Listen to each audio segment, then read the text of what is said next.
So your question here, you want to solve this inequality. So first thing I would do is take the 9x minus 3x, and that would give you 6x. Still have the plus 2, distribute the 2 here, it'd be 2x plus 10. Then I would subtract 2x from each side, and that will give me the 4x plus 2 is less than 10. And I'll subtract the 2 from each side, which give me 4x is less than 8. And then your question's something about this. You want to divide each side by 4. You know, an 8 divided by 4 is a positive 2.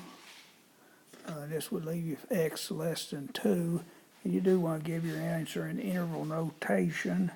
So that would mean, we're going to the left, and so that'd be negative infinity, open interval negative infinity up to 2 would be your answer.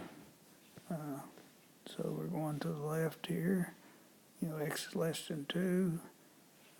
So that'd be the answer in interval notation. Hope it helps.